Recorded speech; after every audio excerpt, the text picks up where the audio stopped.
আজকে আমরা তারকেশ্বর এসেছিলাম পুজো দিতে। পুজো দেওয়া হয়ে গেছে, এখন এসছি রাজবাড়ি ঘুরতে।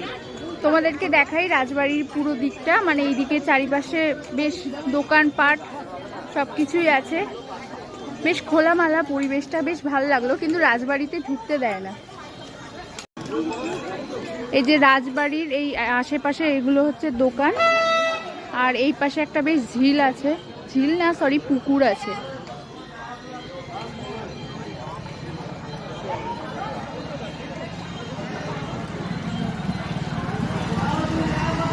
আর এই হচ্ছে রাজবাড়ি।